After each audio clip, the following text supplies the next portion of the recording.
Lectura del libro de Josué. En aquellos días Josué reunió todas las tribus de Israel en Siquem y llamó a los ancianos de Israel, a los jefes, a los jueces y a los magistrados. Y se presentaron ante Dios. Josué dijo a todo el pueblo: Así dice el Señor, Dios de Israel: al otro lado del río Éufrates vivieron antaño vuestros padres, Teraj, padre de Abraham, y Nahor, y servían a otros dioses. Yo tomé a Abraham, vuestro padre, del otro lado del río, lo conduje por toda la tierra de Canaán y multipliqué su descendencia dándole un hijo, Isaac. A Isaac le di 2 hijos, Jacob y Esaú. A Esaú le di en propiedad la montaña de Seir, mientras que Jacob y sus hijos bajaron a Egipto. Envié después a Moisés y a Aarón y castigué a Egipto con los portentos que hice en su tierra. Luego los saqué de allí. Saqué de Egipto a vuestros padres y llegasteis al mar. Los egipcios persiguieron a vuestros padres con sus carros y caballos hasta el Mar Rojo. Pero ellos gritaron al Señor y Él tendió una nube oscura entre vosotros y los egipcios. Después hizo que se desplomara sobre ellos el mar que los anegó. Con vuestros propios ojos visteis lo que hice con Egipto.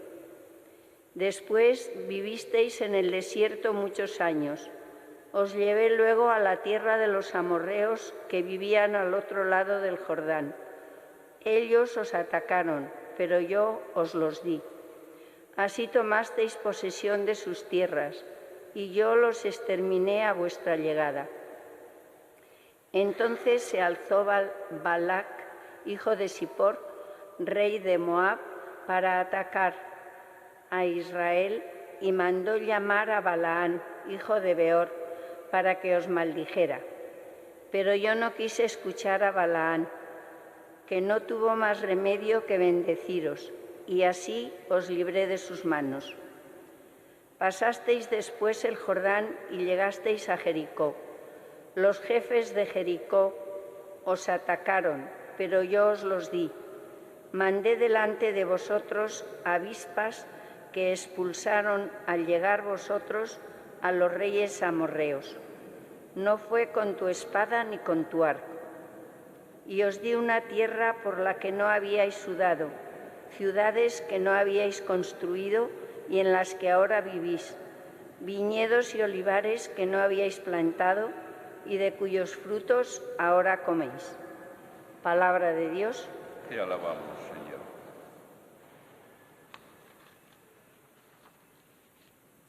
Porque eterna es su misericordia. Porque eterna es su misericordia. Dad gracias al Señor porque es bueno. Porque eterna es su misericordia. Dad gracias al Dios de los dioses. Porque eterna es su misericordia. Dad gracias al Señor de los señores. Porque eterna es su misericordia. Guió por el desierto a su pueblo. Porque eterna es su misericordia. Él hirió a reyes famosos. Porque eterna es su misericordia. Dio muerte a reyes poderosos. Porque eterna es su misericordia. Les dio su tierra en heredad. Porque eterna es su misericordia. En heredad a Israel su siervo. Porque eterna es su misericordia. Y nos libró de nuestros opresores. Porque eterna es su misericordia. Aleluya, aleluya, aleluya. Acoged la palabra de Dios no como palabra humana, sino cual es en verdad, como palabra de Dios. Aleluya, aleluya, aleluya, aleluya.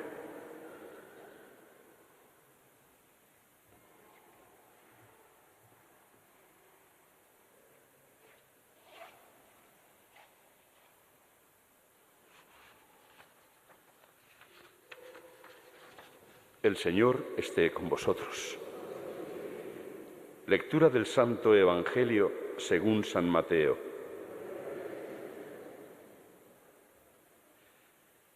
En aquel tiempo se acercaron a Jesús unos fariseos y le preguntaron para ponerlo a prueba. ¿Es lícito a un hombre repudiar a su mujer por cualquier motivo?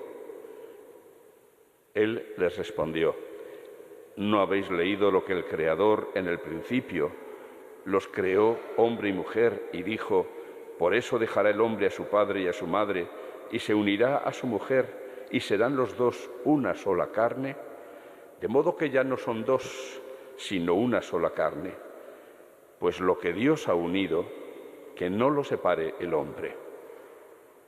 Ellos insistieron: ¿y por qué mandó Moisés darle acta de divorcio y repudiarla? Él les contestó: por la dureza de vuestro corazón os permitió Moisés repudiar a vuestras mujeres, pero al principio no era así. Pero yo os digo que si uno repudia a su mujer, no hablo de unión ilegítima, y se casa con otra, comete adulterio. Los discípulos le replicaron: si esa es la situación del hombre con la mujer, no trae cuenta casarse. Pero él les dijo: no todos entienden esto, solo los que han recibido ese don. Hay eunucos que salieron así del vientre de su madre, a otros los hicieron los hombres, y hay quienes se hacen eunucos ellos mismos por el reino de los cielos. El que pueda entender, entienda. Palabra del Señor.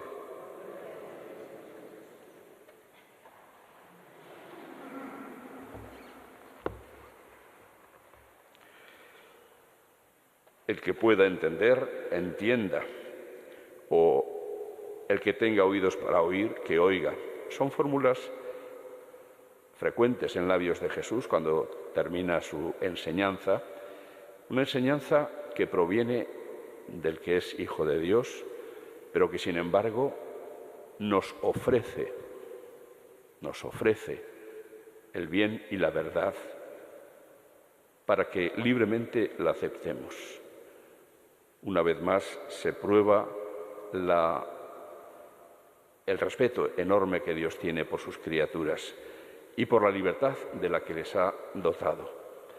Evidentemente, el ser libres no quiere decir que da lo mismo lo que elijamos, porque elijamos lo que elijamos, todo va a ir bien y todo va a ser igual. No, no es cierto. Y es por eso por lo que el Señor, para que no nos equivoquemos, viene en nuestra ayuda y nos muestra dónde están el bien y la verdad.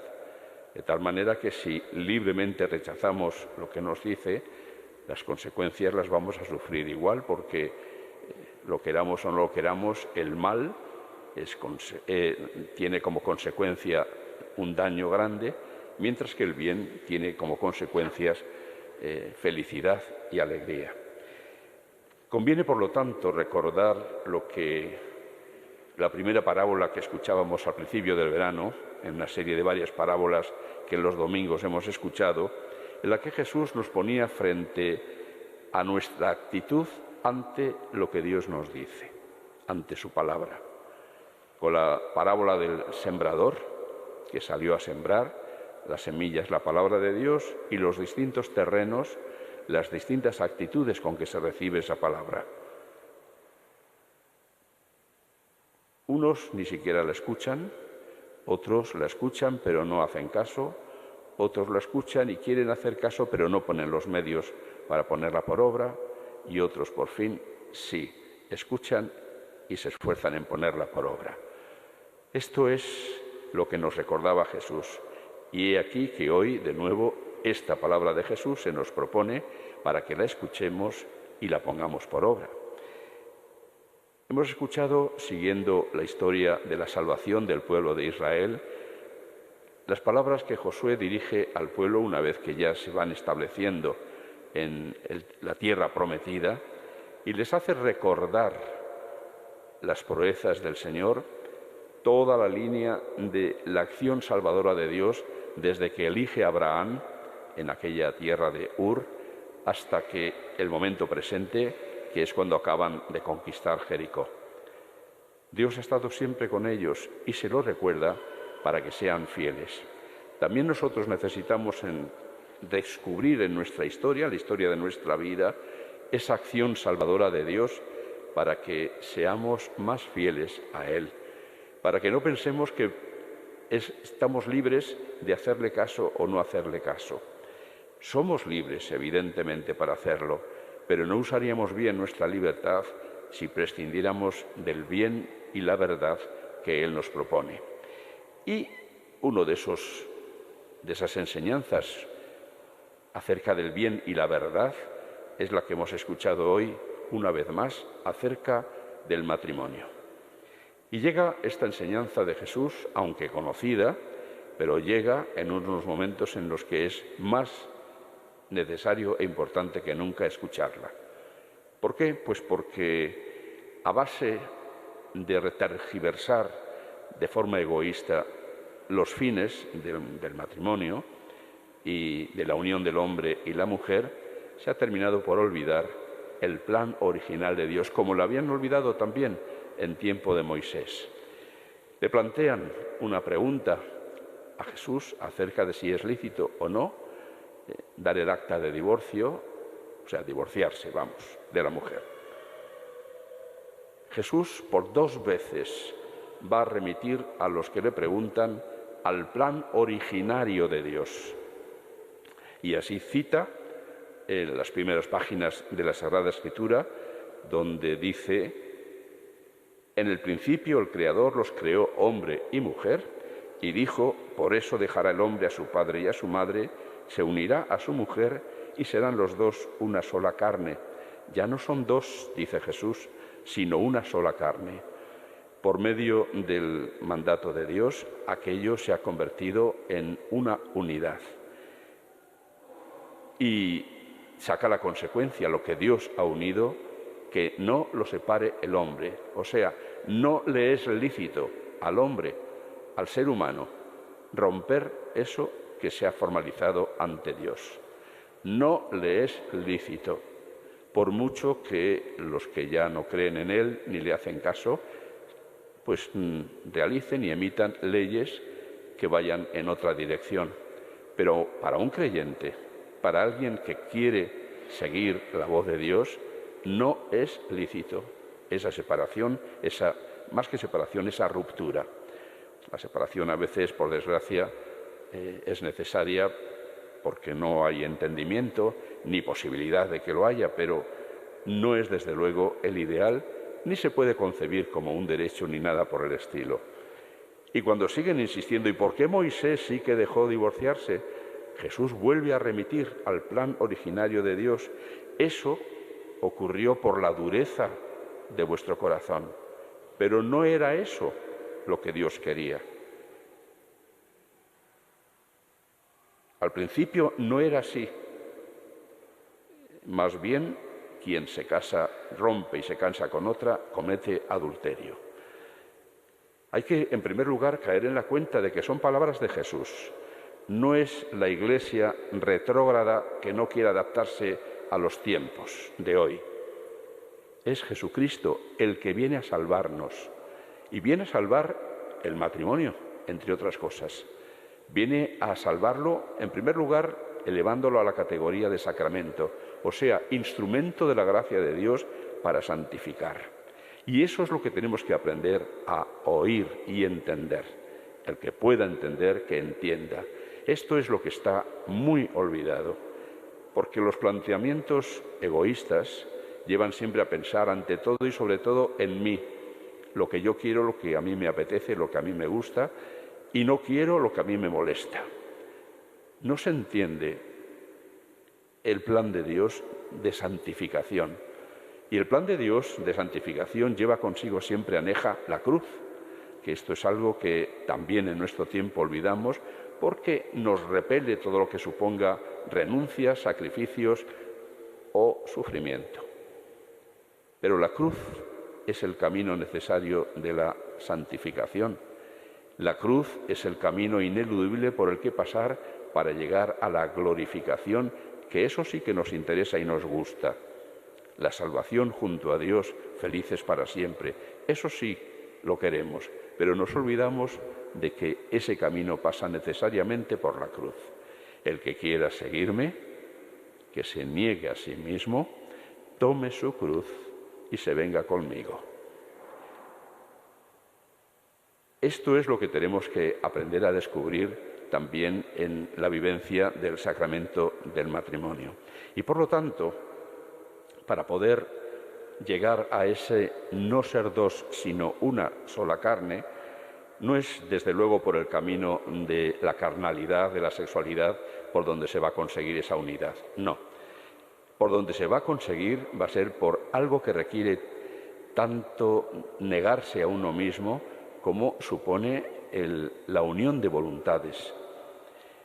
Y para ello hay que escuchar y estar atentos a todas las palabras de Jesús que se refieren a cómo vivir la convivencia. Son válidas no solamente para la comunidad cristiana, sino fundamentalmente, precisamente, para la familia. Y ahí es donde hay que poner en práctica, por ejemplo, lo que escuchábamos ayer. Pedro le había hecho también una pregunta a Jesús: ¿cuántas veces hay que perdonar? Hasta 7 veces. Y Jesús le va a contestar con una parábola que nos refleja precisamente ese egoísmo del que tan habitualmente vivimos y del que muchas veces ni somos conscientes. Pero nos pone delante ese espejo de la parábola. Mira, sois como ese siervo a quien su señor le perdona una cantidad inmensa de dinero, y cuando un compañero suyo le pide que le perdone la pequeña deuda que le debe, no quiere hacerlo. Sois así. Y efectivamente, si nos analizamos, descubriremos que ese orgullo, ese exagerado concepto que tenemos de nosotros mismos, que nos lleva a ponernos en poco menos que en un altar, nos lleva a la dificultad para el encuentro con el otro, sabiendo que, igual que nos gusta que a nosotros nos disculpen nuestros fallos, es lo mismo que tenemos que hacer con los demás. Y desde esa necesidad del perdón, de la comprensión de las debilidades del otro, hasta el sacrificio de ponerse al servicio del otro, como Cristo ha venido no a ser servido, sino a servir y dar su vida en rescate por todos, y así sucesivamente, pasando por todas las instrucciones que nos da Cristo acerca del amor por encima de todas las cosas, que es amor de entrega, de sacrificio, etc. Eso es lo que hace que el plan de Dios pueda realizarse entre esas dos personas que han decidido unir sus vidas para siempre, hasta que la muerte los separe. ¿Es una utopía esto que nos muestra Jesús? No lo es. De hecho, yo personalmente conozco a bastantes matrimonios que, habiéndose preparado adecuadamente con una vida cristiana seria, viven felizmente, por supuesto con problemas y con momentos de dificultad en la relación, pero que se pueden superar. Se pueden superar con la gracia de Dios y con la ayuda de Dios. Eso sí, sin una vida cristiana seria, todo tipo de santidad, sea la del matrimonio o sea la de un monje en un claustro, sin una vida espiritual seria, es imposible. Y Jesús nos dijo el porqué: porque Él es la vid y nosotros los sarmientos, y si no estamos unidos a Él, no podemos dar fruto. Por eso, si habitualmente nuestra vida no es una vida cristiana seria, difícilmente vamos a entender lo que nos dice, el ideal que nos propone, y mucho más difícilmente vamos a ser capaces de vivirlo. Por eso, una vez más, convirtámonos, acerquémonos al Señor, dejemos que Él invada nuestro corazón y nuestra vida, pongámosle en el sitio que le corresponde, en el centro de nuestra existencia, y de esta manera, con Él y con su gracia, podremos sacar adelante nuestra vida y la vida de nuestras comunidades, y podremos incluso influir en la marcha del mundo tan apartado de Dios.